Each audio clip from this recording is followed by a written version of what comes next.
Assalamualaikum warahmatullahi wabarakatuh. Kembali saya ucapkan selamat pagi untuk Anda sahabat Suara Sidoarjo yang saat ini masih bergabung bersama kami. Seperti biasanya setiap Sabtu pagi dari jam 9 sampai 10 ya. Kita nanti akan ngobrol dengan sahabat-sahabat dari Ikatan Alumni Universitas Airlangga Cabang Sidoarjo. Ya, kita masuk di program Dialog Sahabat Kita. Dan tentunya pada kali ini membicarakan sesuatu yang berbeda ya dibanding dengan Sabtu minggu lalu. Nah, untuk Sabtu hari ini 16 Oktober 2021, sahabat kita nanti akan berbicara terkait dengan sastra. Ya, kalau beberapa waktu yang lalu berkaitan dengan kesehatan, ya kan, hobi dan sebagainya. Nah, ini berkaitan dengan sastra, satu tema yang jarang sekali kita bahas ya. Tentunya nanti kita akan coba bahas tentang pengembangan sastra Sidoarjo ini bersama dengan Bapak Ribut Wiyoto selaku Ketua Bidang Program Dewan Kesenian Sidoarjo Dekesda. Baik, langsung saja kita sapa. Assalamualaikum, selamat pagi Pak Ribut. Pagi Mas. Apa kabar? Alhamdulillah baik, sehat. Terima kasih. Sabtu biasanya pergi kemana? Sekarang ke Suara Sidoarjo. Ya. Sabtu ini kan identik family time, mungkin kemana gitu kan ya. Tapi meluncur ke sini pagi-pagi. Terima kasih sekali. Nah, pagi hari ini kita juga membicarakan tema yang jarang sekali kita bicarakan sebenarnya gitu ya, tentang sastra, di mana sastra ini bisa dikatakan tema yang segmented atau limited atau apa ya. Jadi tidak semua orang punya sense untuk mengetahui tentang ini atau punya sense untuk tertarik dalam hal ini. Hanya orang-orang tertentu yang suka dengan sastra ya, apalagi ini pengembangan sastra Sidoarjo. Temanya demikian. Yang kita tahu tuh biasanya sastra mungkin bahasa Indonesia, sastra Inggris kayak gitu ya. Nah, ini mungkin nanti ada, saya nggak tahu nih ya, kalau sastra sekarang ini apakah juga masih dipengaruhi oleh budaya-budaya dalam arti budaya lokal Jawa atau apa asing dan sebagainya. Nah, ini nanti mungkin bisa langsung disampaikan. Untuk kali ini kita agak sempitkan ya temanya, yaitu Sidoarjo. Betul ya, benar, Pak Ribut ya, sastra Sidoarjo. Nah, jadi nanti kita nggak membicarakan yang lain-lain, tapi kita sempitkan sastra Sidoarjo. Nah, ini ngomong-ngomong, sampai sejauh ini bagaimana nih Pak tentang sastra Sidoarjo itu sendiri? Mungkin yang dimaksud seperti apa? Sejauh ini apakah memang sastra ini sudah bisa di Sidoarjo ini perkembangannya seperti apa? Kemudian dalam ranah lingkup pendidikan khususnya di Sidoarjo, apakah ini juga bisa dikuasai oleh pelajar dan sebagainya? Seperti apa ini Pak? Jadi sebenarnya sastra itu sesuatu yang sangat umum, universal, akrab dengan masyarakat, orang per orang. Mengapa? Ketika seseorang jatuh cinta, dia menulis puisi. Ketika anak-anak ingin mengungkapkan sesuatu dengan menurutnya indah gitu ya, art, nyeni gitu, dia menulis puisi, mengungkapkan dengan bahasa yang puitis. Jadi sastra itu sebenarnya sesuatu yang akrab, dekat dengan hampir setiap orang. Ketika seorang pelajar, dia di sekolah ada tugas menulis puisi. Jadi sebenarnya akrab. Cuman itu termasuk juga sastra ya? Sastra. Cuman begini, ketika berbicara tentang pengembangan sastra, lebih sempit lagi pengembangan sastra di Sidoarjo. Jadi tidak sebatas mengungkapkan pikiran, mengungkapkan perasaan secara indah, secara puitis, tapi memang terjun lebih dalam ke dalam sastranya. Seperti itu. Dan alhamdulillah perkembangan sastra di Sidoarjo cukup bagus. Sastra berkembang di komunitas-komunitas. ada Forum Lingkar Pena Sidoarjo. Itu anggotanya cukup banyak, mereka rutin membuat pelatihan, membuat kelas, menerbitkan buku. Itu Forum Lingkar Pena Sidoarjo. Kemudian ada Malam Puisi Sidoarjo, sebuah komunitas sastra juga yang rata-rata ya anak-anak muda. Itu juga kalau dulu mereka biasanya dari kafe ke kafe. Bikin pertunjukan sastra, pembacaan puisi, pembacaan cerpen, diskusi. Itu dulu. Kalau sekarang lebih ke diskusi. Mereka pengen Malam Puisi Sidoarjo itu seperti laboratorium. Bagaimana menciptakan karya sastra secara lebih baik. Lab. Itu Forum Lingkar Pena Sidoarjo, Malam Puisi Sidoarjo. Ada Yuk Nulis Sidoarjo, sebuah komunitas juga. Kalau dulu sebelum pandemi, mereka rutin pertemuan tatap muka gitu ya. Cuman karena pandemi lebih banyak aktivitasnya melalui virtual. Bener. Itu ibu-ibu, remaja-remaja putri kebanyakan itu kalau dari Yuk Nulis Sidoarjo. Ada lagi itu komunitas namanya Pena Perajut Aksara. Ini emak-emak. Oh ya. Di Sidoarjo itu sastra emak-emak itu berkembang cukup bagus. Peminatnya banyak, penulisnya banyak. Ya mungkin di daerah lain juga sama, tapi di Sidoarjo itu sangat aktivitasnya itu cukup tinggi untuk sastra emak-emak. Ada lagi komunitas Sido Sinau Sidoarjo, itu mereka rata-rata itu latar belakangnya lulusan pondok pesantren. Yang dominan ada yang bukan lulusan pondok pesantren, tapi yang dominan itu lulusan pondok pesantren ya, masih muda-muda, rata-rata di bawah 25 tahun. Mereka itu menulis novel, menulis puisi, dan ada beberapa komunitas lain. Sastra Jawa juga berkembang di Sidoarjo. Ada Jenggolo Manik, ada Sekar Kawedar, ada beberapa komunitas Macapatan. Mereka secara intens bertemu membacakan puisi berbahasa Jawa. Saya kurang paham sebenarnya. Mocopatan. Iya. Baik. Jadi Pak Ribut ya, sebenarnya perkembangan dunia sastra di Sidoarjo ini cukup berkembang pesat ya, dan ini juga ada wadahnya masing-masing gitu kan. Bener. Untuk dari usia remaja, dari usia dewasa, semuanya punya wadah sendiri-sendiri. Itu berarti dengan kata lain bahwa sastra itu disukai ya kan, tidak hanya kalangan tertentu tapi juga kalangan yang sudah tua pun suka begitu ya. Dan tadi juga sempat disampaikan oleh Pak Ribut bahwa sebenarnya kita itu sudah akrab dengan sastra itu mulai dari kecil, yaitu menulis puisi. Itu salah satu pembelajaran yang diajarkan ya, di dalam bahasa Indonesia dan sebagainya.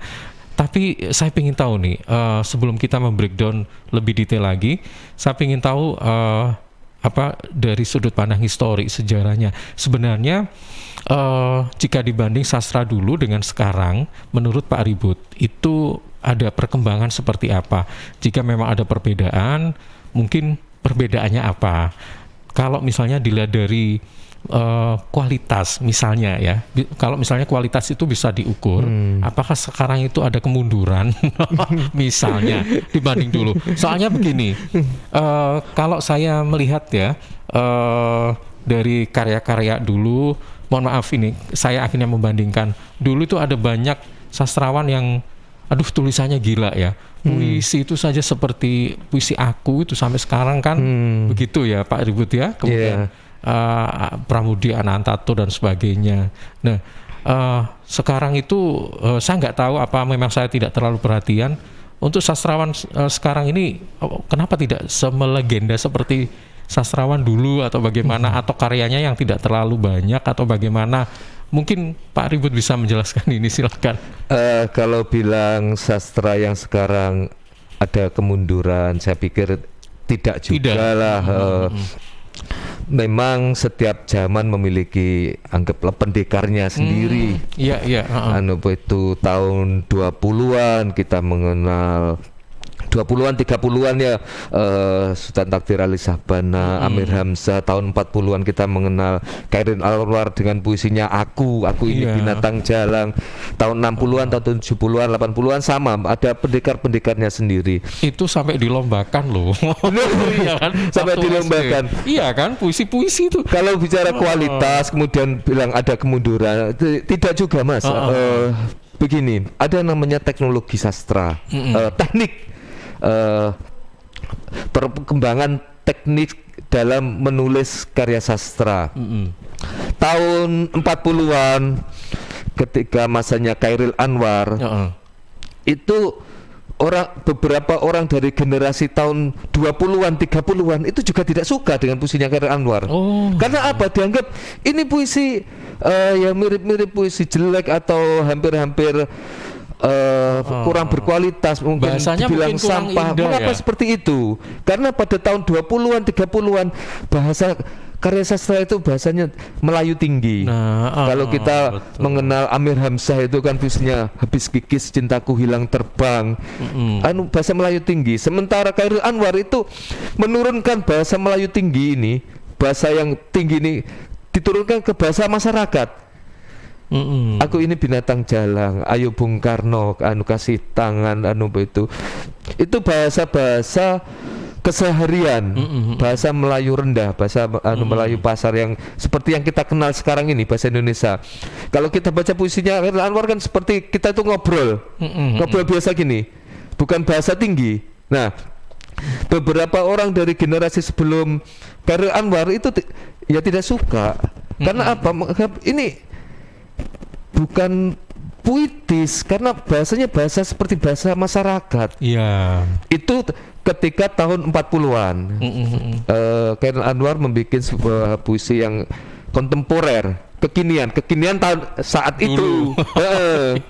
Nah, kekinian saat itu yang tidak bisa diterima oleh beberapa orang generasi sastrawan generasi sebelumnya itu sekarang menjadi populer, menjadi puisi yang mapan ya, seperti itu. Ketika ada lomba deklamasi, lomba pembacaan puisi yang dipilih puisinya Khairil Anwar, dan teman-teman pelajar menganggap ya puisi yang mapan seperti itu. Nah, sekarang ya berbeda lagi.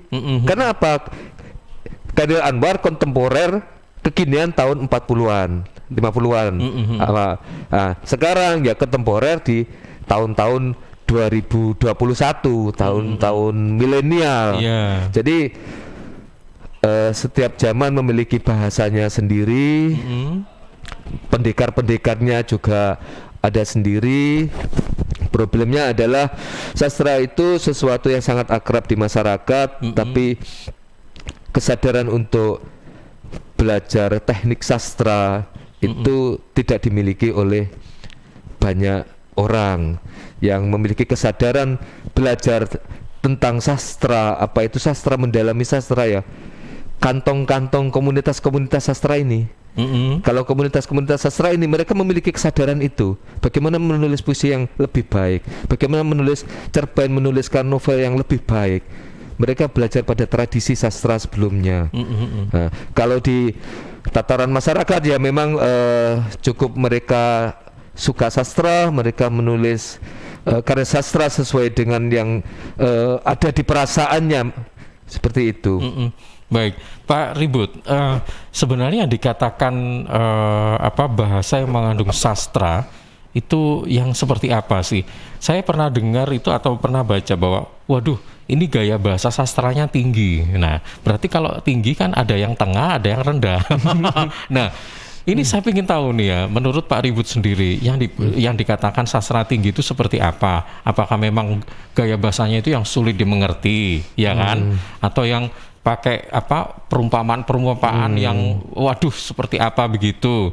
Atau yang to the point mungkin, penataan kalimat, diksi, pemilihan bahasa yang to the point, apakah ini justru yang tidak mengandung sastra misalnya gitu ya? Atau seperti apa?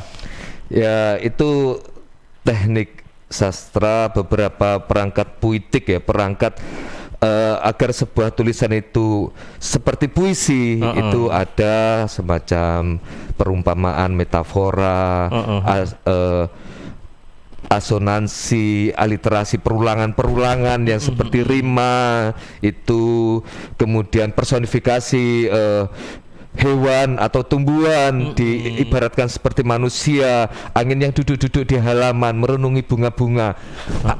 Itu kan mengibaratkan angin seperti manusia. Iya. Angin yang duduk-duduk di halaman seperti manusia, duduk-duduk. Padahal ini bukan manusia, ini angin. Merenungi bunga-bunga. Angin yang merenungi bunga-bunga itu kan apa itu sebuah personifikasi mengibaratkan angin seperti manusia. Nah, itu perangkat-perangkat puitik agar sebuah tulisan puitis seperti puisi. Cuman hal lain yang lebih mendalam dari itu adalah puisi, bahasa puisi, sebuah tulisan seperti puisi itu ketika dia bisa menjangkau wilayah lain yang lebih luas, lebih mendalam, lebih sublim. Seperti tadi yang saya contohkan, angin yang duduk-duduk di halaman merenungi bunga-bunga, itu kan orang yang membaca itu pikirannya, imajinasinya itu terbawa ke hal lain yang lebih jauh, lebih luas, membuat pembaca itu merenung ini maknanya apa. Dari sisi aspek estetisnya itu kita bisa membayangkan gambar, imaji seperti sebuah adegan film, angin yang duduk-duduk, tapi ini angin yang duduk-duduk, bukan manusia. Secara gambar ya, secara imaji. Kemudian secara pemaknaan ini membawa seseorang merenung, berpikir lebih jauh. Itu yang lebih hakiki dari sastra. Cuman juga tidak selamanya seperti itu. Betul. Apakah itu yang dikatakan sastra tinggi dengan bahasa? Bukan seperti itu atau bagaimana? Ada yang pakai teknik seperti ini, tapi ada juga yang pakai teknik yang lain. Ada beberapa macam teknik dalam puisi dan kita tidak bisa mengatakan yang satu lebih baik dari yang lain lebih buruk dari yang lain. Kalau kita mencontohkan puisinya Rendra, puisi pamflet, puisi seperti orang berorasi, berdemo. Contohnya saja sebatang lisong, menghisap lisong menyanyikan Indonesia Raya, melihat 8 juta kanak-kanak tanpa pendidikan. Itu kan bahasa ya seperti bukan yang ini tadi angin duduk-duduk, angin merenung. Ini bahasanya bahasa yang konkret, bahasa seperti ya orang biasa ngobrol. Kalau kita juga lihat Wiji Tukul gitu ya, itu dia memilih puisi-puisi seperti puisi protes sosial, puisi kritik sosial. Bahasanya bahasa lugas, sederhana. Tapi mengapa ini dianggap puitis? Ya karena dia menggunakan pilihan kata atau diksi yang tepat. Apa yang ingin diutarakan itu dibahasakan secara tepat. Dipilihkan kata-kata yang tepat, yang kira-kira mengena. Ketika orang lain mendengarkan, orang lain ini tergerak. Jadi seperti itu. Kalau yang tadi puitisnya itu imagis gitu, kalau yang Rendra atau Wiji Tukul bahasanya lugas. Ada beberapa macam teknik berpuisi dan kita tidak bisa mengatakan yang teknik ini lebih baik dari yang lain, yang ini lebih rendah dari yang lain. Ini sebuah pilihan. Baik. Iya. Tapi kalau misalnya kita mengacu pada saat ini, ya, kira-kira untuk sastra di Sidoarjo khususnya, ini saat ini saya ingin tahu juga gaya bahasa sastra untuk saat ini di Sidoarjo itu lebih seperti apa? Atau mungkin secara global dulu, mungkin untuk saat ini, sastra sekarang itu kayaknya lebih pakai bahasa-bahasa yang tidak berbunga-bunga misalnya kayak gitu. Atau yang seperti apa? Mungkin Pak Ribut pernah nih membandingkan novel-novel dulu dengan novel sekarang. Kan biasanya sastra itu banyak di novel atau mungkin di puisi atau apa. Nah ini kan pasti ada pergeseran dong Iya kan? Ada pergeseran ya Pak Ribut ya. Iya. Kalau dibanding dulu dengan sekarang. Sekarang itu lebih cenderung seperti apa sih sastra untuk saat ini itu?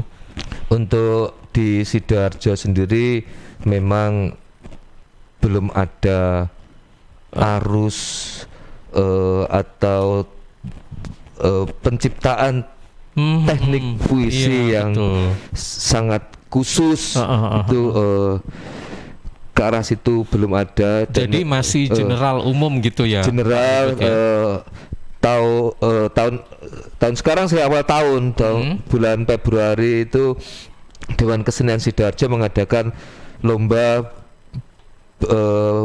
puisi untuk penyair muda usia di bawah 25 tahun. Itu saya lihat kecenderungannya ya mereka masih berusaha mengembangkan teknik-teknik puisi yang ada. Puisi dari Saddam Ahmad atau siapa itu anak Ibnu. Dia salah satu pemenangan mengambil 5 penyair terbaiknya. Itu dia menggunakan bahasa-bahasa yang lugas. Saya lihat dia berusaha mengembangkan teknik puisi dari tradisinya Rendra.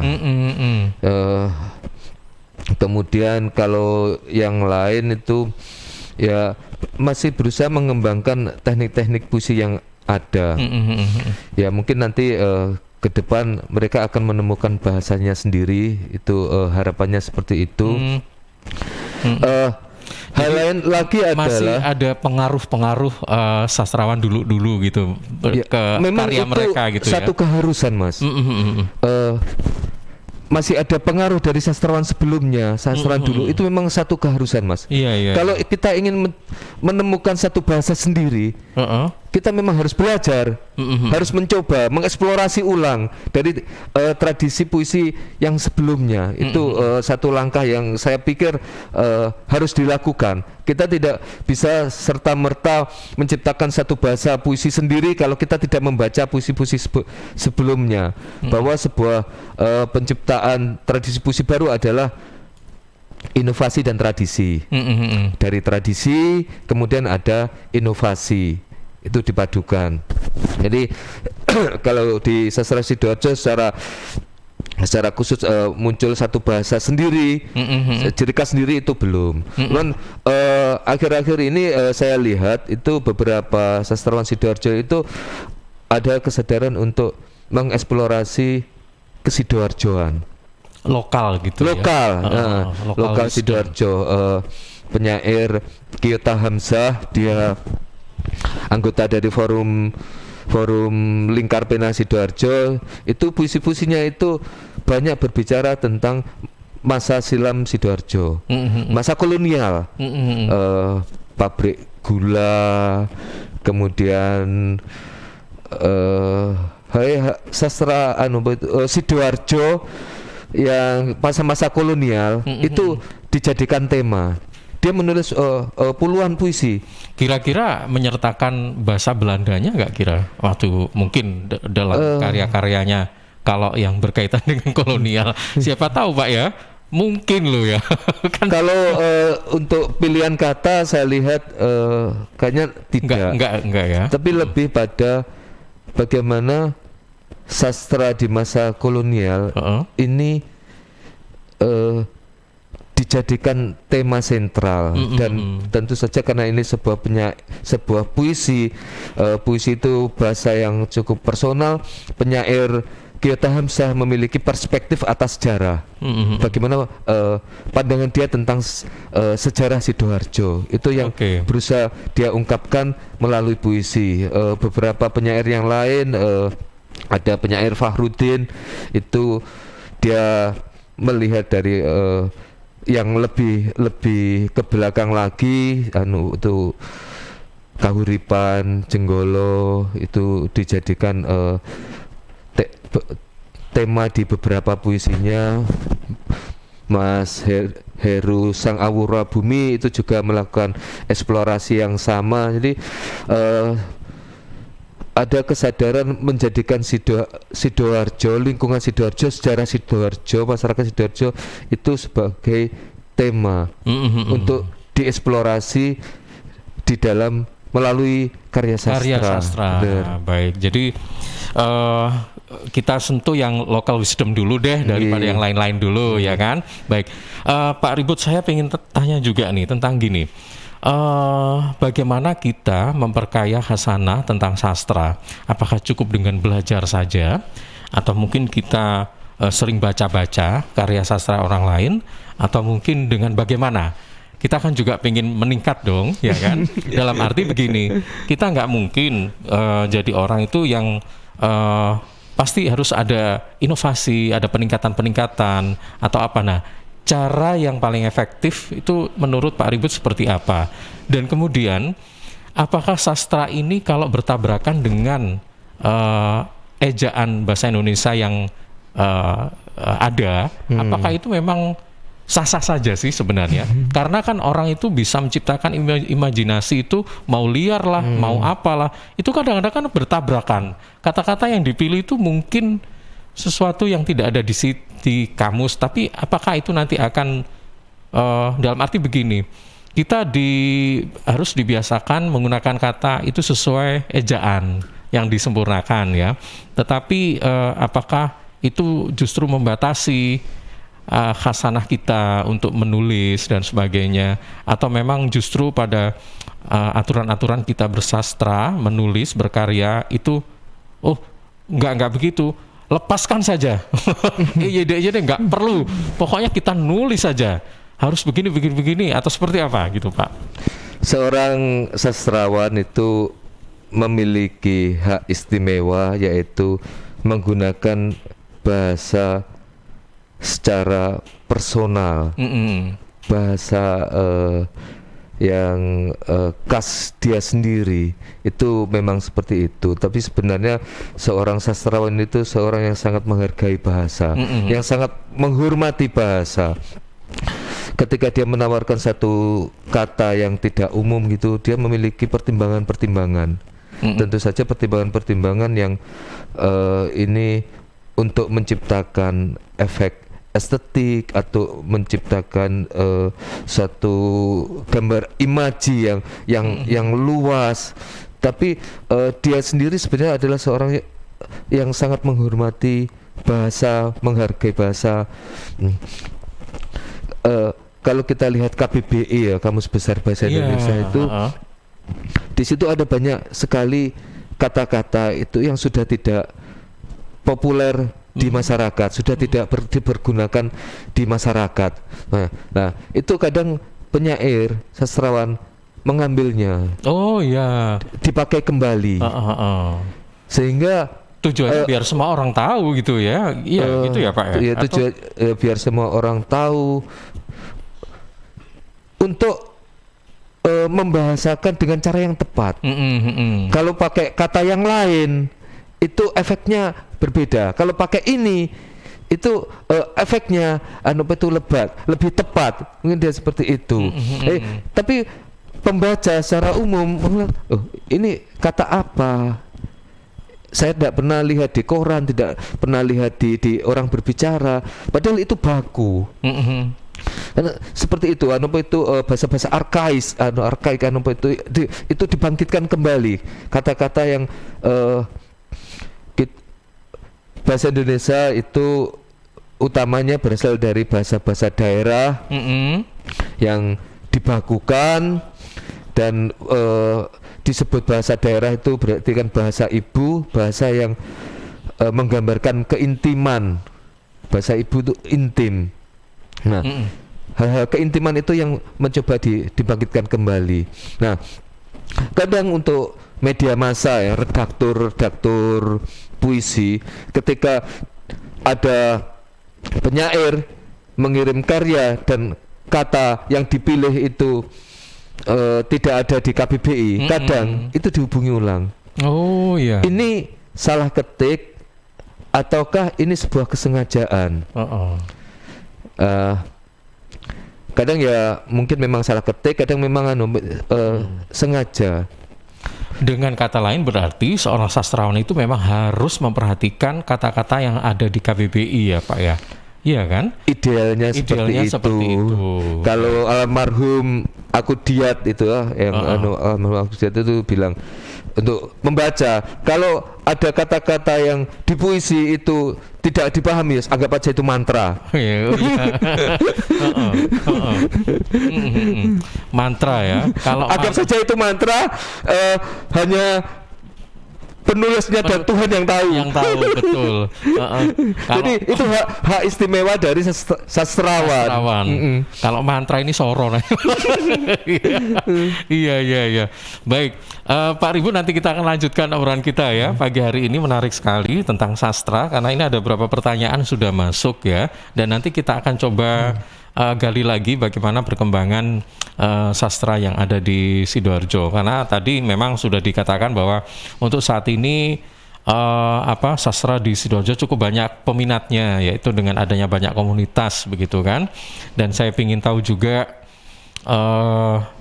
tadi ada beberapa aktivitas yang sudah dilakukan bagi komunitas itu, bagaimana menghidupkan sastra itu sendiri, ya kan? Misalnya di kafe-kafe dan sebagainya, selalu ada kegiatan-kegiatan ya untuk meramaikan dan sebagainya. Baik, nanti kita akan lanjutkan.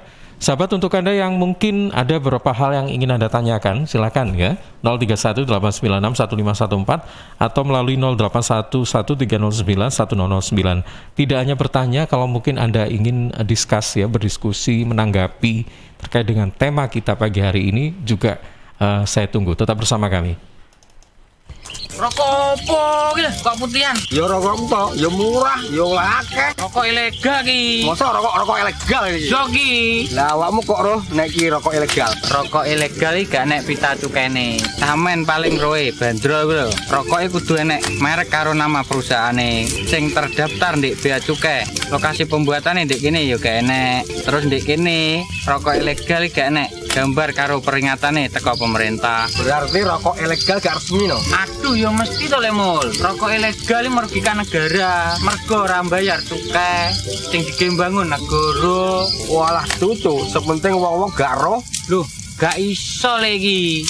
Makane to Le, tuku sing pasti-pasti ae. Aja ngawur.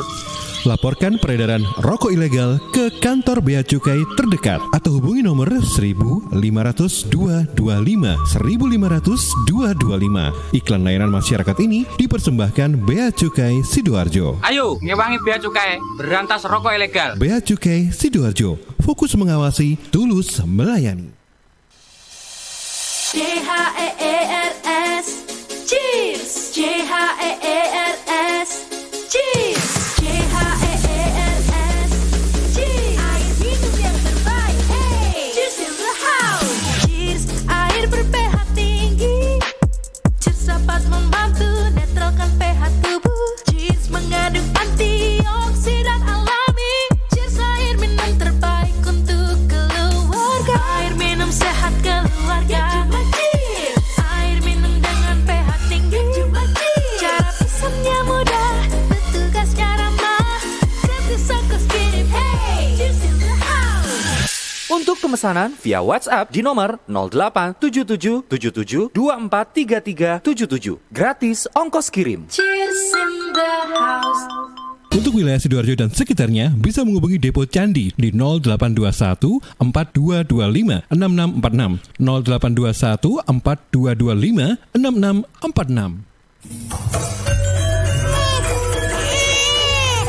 Arek-arek iku rame lapo sih? Mulakno, nek dikandani wong tuwek dirungokno, nek durung siap duwe anak, gak usah rabi. Anake loro, pilek, watuk, ono seseke. Loh, bahaya iku. Ngomong dorong, budal nang bidan. Hati-hati dan waspada ya. Demam, batuk, dan susah nafas bisa jadi itu tanda-tanda pneumonia atau infeksi paru-paru. Penyebabnya bisa virus, bakteri, atau jamur. Mudah menular lewat droplet saat batuk atau bersin. Tapi ini bisa dicegah dengan pemberian imunisasi PCV pada bayi dan anak. Imunisasi PCV selain mencegah pneumonia juga bisa mencegah radang selaput otak atau meningitis dan radang telinga tengah atau otitis media. Imunisasi PCV diberikan pertama pada bayi usia 2 bulan, dilanjutkan pada usia 3 bulan, dan dosis ketiga saat anak usia 12 bulan. Imunisasi PCV bisa didapat di posyandu, bidan, puskesmas, rumah sakit, klinik kesehatan, praktek dokter mandiri, dan layanan kesehatan lain yang menyediakan imunisasi.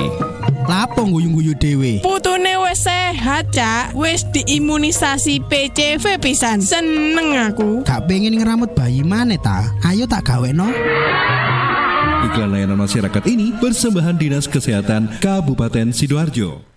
Muka kamu selalu cerah ya? Ah masa? Apa sih rahasianya? Pasti jalanin pola hidup sehat deh. Selain gaya hidup sehat, aku pakai skincare dari Venus. Kulit wajah tampak lebih cerah loh. Oh ya? Iya, pakai deh Venus Facial Wash. Sabun pembersih wajah yang cocok untuk semua jenis kulit. Oh, ya? Venus Facial Wash juga mengandung wakamin dan aquacaptin yang membersihkan wajah dari kotoran, melembabkan kulit, dan menyegarkan sehingga wajah tampak lebih cerah. Kalau bedak pakai apa? Apalagi pas kena sinar matahari. Buat bedak, kamu bisa pakai Venus Two Way Cake. Bedak padat dengan paduan foundation untuk menyempurnakan make up. Mengandung SPF 18, chamomile oil, dan vitamin E yang bisa melindungi kulit wajah dari sinar matahari. Begitu, mau coba ah. Jangan lupa sama Venus skincare lainnya. Cleansing, face toner, dan hand body milk. Venus, melindungi cantikmu kini dan nanti. Dari Kimia Farma. Victory! Yeay, turret musuh hancur. Menang lagi. 1 match lagi lah. Haha. Le, kamu tuh tahun depan masuk SMA. Masa main terus? Kapan belajarnya? Iya, Mak, sebentar lagi. Mumpung stay at home nih. Loh, justru kalau stay at home harus tetap rajin belajar dong. Bosen mah belajar gitu-gitu aja. Kalau mau lihat buku lain atau coba-coba latihan soal, harus beli lagi. Nih, coba ya, mana-mana smartphone kamu. Buka Indium Study di browser. Dengan 10.000 aja, kamu dapat mengakses buku pelajaran, tryout, dan video tutorial menggunakan laptop maupun smartphone. Lengkap dari tingkat SD, SMP, sampai SMA. Oh iya bener mah. Kayak harga bakso aja ya. Pas buat aku untuk persiapan masuk SMA tahun depan. Perlu banyakin latihan soal nih. Nah, pintar. Belajar yang rajin ya. Wujudkan bersama IndiHome. Suara Sidoarjo, lembaga penyiaran publik lokal pemerintah Kabupaten Sidoarjo. Terima kasih sahabat, Anda masih bersama kami. Sahabat, seiring bertambahnya usia, tubuh mulai bersifat asam atau asid sehingga mudah terserang penyakit. Segera perbaiki pola makan dan perbanyak asupan alkaline seperti sayur, buah, dan Cheers Alkaline Power. Cheers Alkaline, air minum kesehatan dengan pH tinggi 8,5 yang setara dengan sayur dan buah serta punya 6 manfaat, yakni meningkatkan metabolisme dan daya tahan tubuh terhadap virus, menjadi antioksidan alami pencegah kanker, menjaga kekuatan tulang dan gigi, membantu penyerapan mineral lebih efektif, membantu hati dan ginjal membuang racun dari tubuh, serta mencegah sakit mah. Info lengkap Cheers hubungi Sutrisno 0821 4225 6646 0821 4225 6646. Cheers, healthy drinking water. Suara Sidoarjo, lembaga penyiaran publik lokal pemerintah Kabupaten Sidoarjo. Ya sahabat, masih di program Dialog Sahabat kita bersama dengan sahabat-sahabat dari Ikatan Alumni Universitas Airlangga Cabang Sidoarjo, yakni Pengembangan Sastra Sidoarjo, bersama dengan Bapak Ribut Wiyoto selaku Ketua Bidang Program Dewan Kesenian Sidoarjo Dekesda di kesempatan pagi hari ini. Baik, Pak Ribut, ini ada beberapa pertanyaan yang nanti bisa langsung direspon ini ya Pak ya. Sebentar. Ini yang pertama dari Ibu Indah yang ada di Sukodono menanyakan, sebenarnya bagaimana sih orang bisa dikatakan sebagai sastrawan? Apakah harus menghasilkan ratusan karya dulu atau seperti apa? Kemudian dari Pak Ridwan yang ada di Candi, apa peran Dewan Kesenian Sidoarjo untuk meningkatkan minat generasi muda pada sastra? Dua dulu, silakan Pak Ribut. Yang pertama adalah bagaimana agar seseorang disebut sastrawan. Ya, syarat utamanya tentu menulis, berkarya dulu ya Pak ya. Berkarya, menulis karya sastra itu syarat utama disebut sebagai sastrawan, menyandang status sastrawan. Dia menciptakan karya sastra. Tapi apakah orang lain kemudian menganggap seseorang ini sastrawan, itu satu hal yang berbeda. Iwan Simatupang itu dia dikenal sebagai seorang penyair, padahal dia menulis tidak lebih dari 100 puisi. Kayaknya sih malah tidak sampai 50. Tapi puisinya dibukukan dan bisa diterima oleh pembaca, dianggap berkualitas, sehingga Iwan Simatupang dikenal juga sebagai penyair. Iya. Nah, kalau sekarang bagaimana? Ya, julukan sastrawan itu orang lain yang menyematkan. Oh iya. Kita sendiri ya bisa-bisa saja mengaku sebagai sastrawan, memang kita menulis karya, tapi pengakuan dari orang lain itu tentu kan hak dari orang-orang lain ini, dari masyarakat. Caranya bagaimana agar bisa menyandang status sastrawan yang diakui oleh masyarakat ya. Kalau untuk sekarang ya mengirimkan karya di media massa, terutama media massa yang sudah mapan, yang pembacanya banyak, yang peminat sastra itu percaya dengan kualitasnya, percaya dengan kurasinya. Kalau dimuat di media massa ini itu kurasinya bagus, sehingga bisa dipastikan karya yang dimuat itu bagus. Itu kemudian ya datang di acara-acara sastra, berinteraksi dengan sesama pegiat sastra, sehingga ketika sering kumpul gitu, oh ya itu dia menulis puisi, dia membacakan puisinya, sehingga dikenal sebagai sastrawan. Media sosial juga bisa di jalan media sosial juga bisa dipilih. Sekarang ada Facebook, Instagram, dan lain-lain, YouTube. Itu alamiah, maksudnya ketika kita menulis puisi yang bagus, karya yang bagus di media sosial, dan satu kali, dua kali gitu pembacanya banyak, yang komen banyak, kemudian itu diulang dan dia secara konsisten menulis karya yang bagus, akan semakin banyak respon dari netizen, semakin banyak, dan pengakuan itu akhirnya muncul betul. Dengan sendirinya. Itu yang pertama. Kemudian yang kedua apa Mas? Ini apa peran Dewan Kesenian Sidoarjo untuk meningkatkan minat generasi muda pada sastra, kecintaan generasi muda pada sastra. Apa saja sih tahun sebenarnya? 2021 ini Mas ya, di situasi yang masih pandemi ini, Dewan Kesenian Sidoarjo di bidang sastra ya beberapa kali melakukan kegiatan tatap muka, tapi juga kadang mendapat teguran dari Dinas Pendidikan untuk kegiatannya dikurangi, sehingga online juga. Bulan Januari itu kita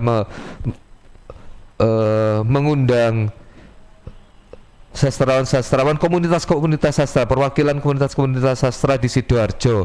Kita undang, kita adakan temu sastra Sidoarjo. Kita pengen tahu apa sih yang diinginkan dari komunitas sastra di Sidoarjo, apa pandangan mereka tentang pengembangan sastra di Sidoarjo, pemajuan sastra di Sidoarjo. Nah, dari pandangan atau pendapat teman-teman komunitas sastra itu kita jadikan acuan untuk kegiatan-kegiatan selanjutnya. Itu bulan Januari. Bulan Februari, Komite Sastra Dewan Kesenian Sidoarjo mengadakan lomba puisi untuk penyair muda Sidoarjo usia 25 tahun ke bawah.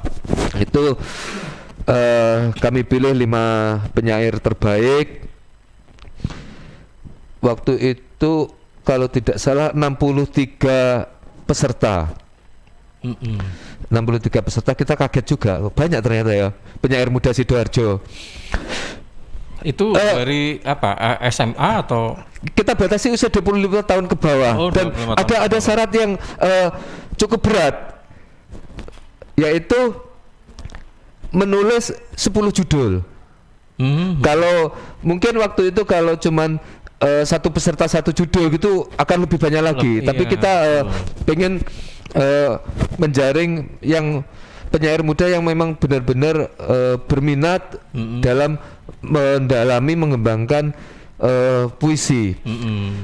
Waktu itu ya dari komite sastra itu menarget 50 peserta, dapat 50 peserta udah bagus. Ternyata sampai penutupan itu 63. Dan karyanya ya lumayan beberapa bagus. Kita pilih 5 pemenang, kita bukukan. Nah, yang 58 ini terus gimana? Padahal dari 58 yang tidak menang 5 terbaik, ini juga bagus-bagus. Akhirnya kita rembukan di komite sastra.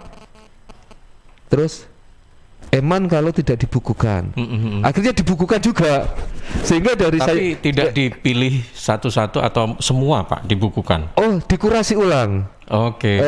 Jadi dipilih yang terbaik. Iya, tetap dikurasi karena kita tidak hanya namanya sayembara, namanya lomba, namanya program. Kita tidak sekedar siapa yang ikut kemudian kita terbitkan, tapi kita kurasi sehingga ini yang itu yang terbaik. Kita kurasi ulang, kita pilih 30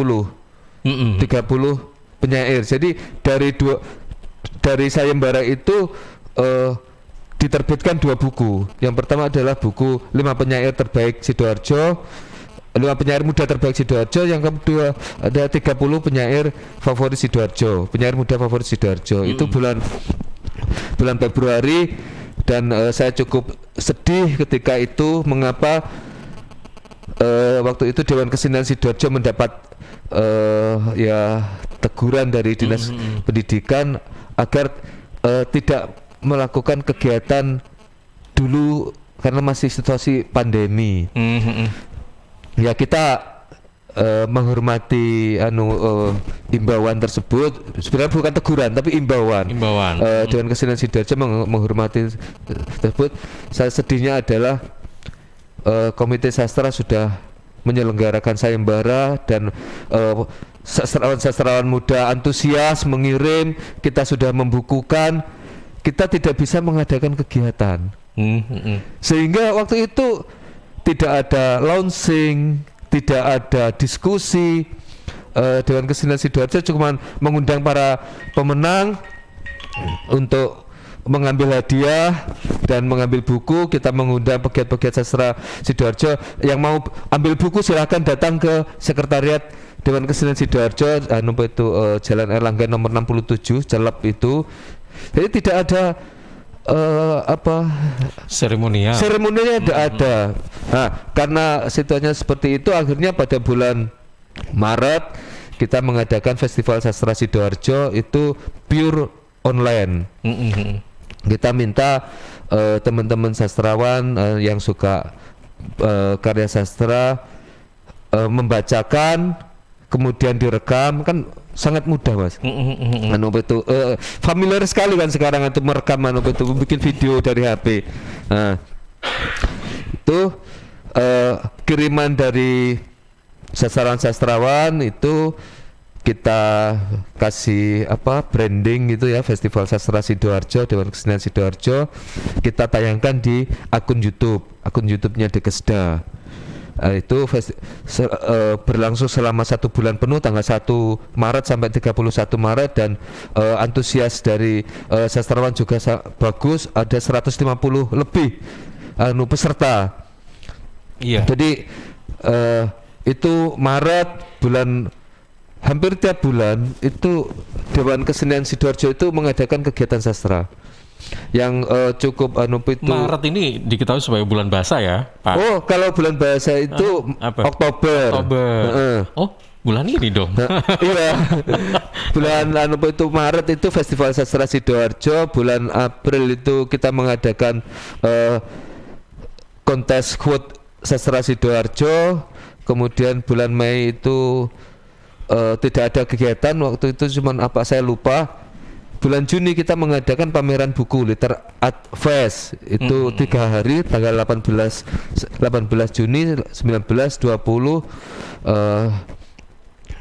Waktu itu kita pikirnya gini, di Sidoarjo itu sastrawannya banyak, penulisnya banyak, ratusan penulis itu, penerbitnya juga banyak. Kalau 10 itu lebih, tapi kecil-kecil.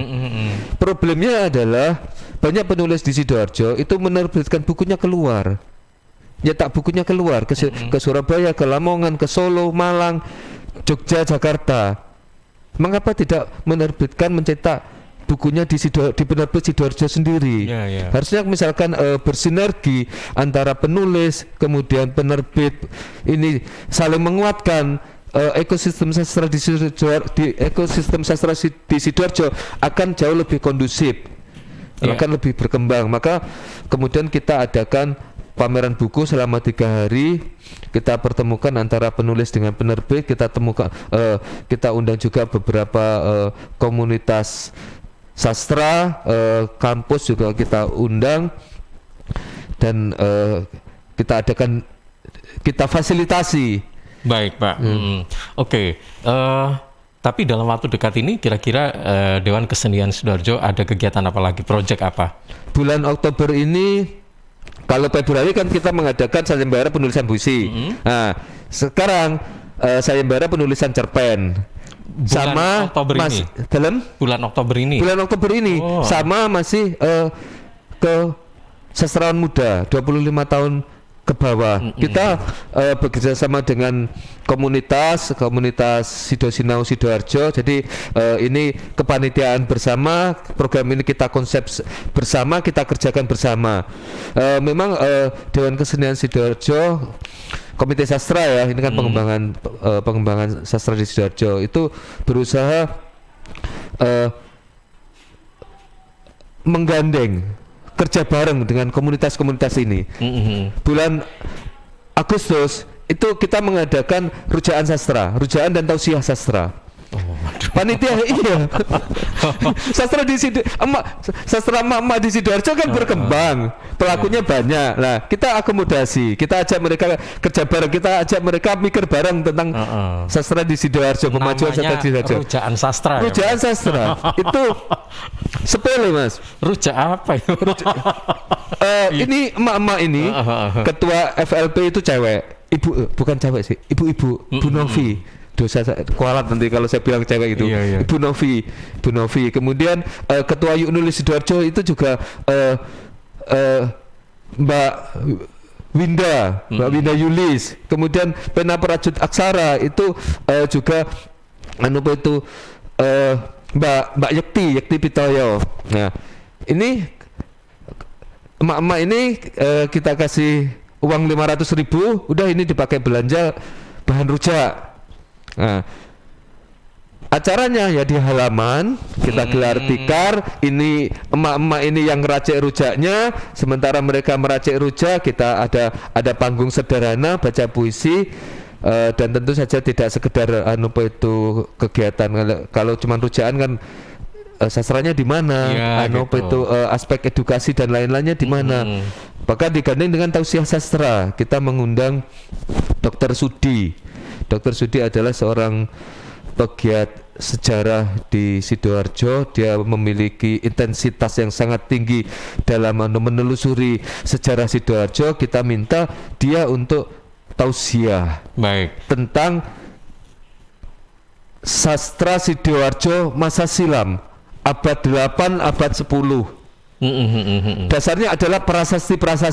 Di Sidoarjo itu banyak prasasti Waheru, prasasti Kuti, prasasti apa gitu. Saya tidak hafal. Kalau Dr. Sudi hafal dan dia tahu isinya. Dan dia mengatakan prasasti ini juga karya sastra karena bahasanya puitis. Baik, Pak Ribut, satu pertanyaan lagi. Waktunya sudah mepet ini ya. Singkat saja. Adakah perhimpunan dan pelestarian kesenian karawitan di kalangan remaja di Sidoarjo untuk saat ini? Perhimpunan pelestarian kesenian karawitan. Mungkin untuk Di Dewan Kesenian Sidoarjo sendiri itu ada 7 komite Mas ya. Ada komite seni rupa, komite sinema dan fotografi, komite tari, komite sastra, komite seni rupa, ada juga komite seni tradisi. Nah, itu wadahnya di komite seni tradisi ini. Selain itu juga ada komunitas-komunitas kalau di sastra Jawa Mocopatan itu kalau pengen belajar karawitan mungkin bisa langsung di sanggar-sanggar ya, di komunitas. Ada Sekar Kawedar, ada Jenggolomane, dan ada beberapa kelompok Majapatan yang lain. Sekolahan juga banyak yang memiliki ekstrakurikuler karawitan. Beberapa SMP atau SMA itu memiliki ekstrakurikuler dan mereka juga memiliki gamelan. Ada pelatihnya. Kalau ada pelatihnya kan belajarnya bisa terarah. Jadi kalau memang pengen belajar karawitan, wadahnya ada, banyak juga di Sidoarjo. Dan Dewan Kesenian Sidoarjo juga ada ya Pak ya, tadi kan sudah disebutkan. Ada komite seni tradisi. Ya. Iya. Baik. Kemudian ini satu lagi nih Pak, untuk karya sastra dalam bentuk 2D di Sidoarjo, apakah sudah ada yang terhimpun? 2D. 2D itu sekarang itu era milenial, ada gerakan sastra milenial, namanya gerakan sastra milenial. Itu kalau Chairil Anwar itu menurunkan bahasa yang Melayu tinggi ke bahasa komunikasi tahun 40-an. Sekarang puisi-puisi yang sudah mapan itu diturunkan bahasanya, kode estetiknya itu memakai bahasa-bahasa komunikasi yang kekinian.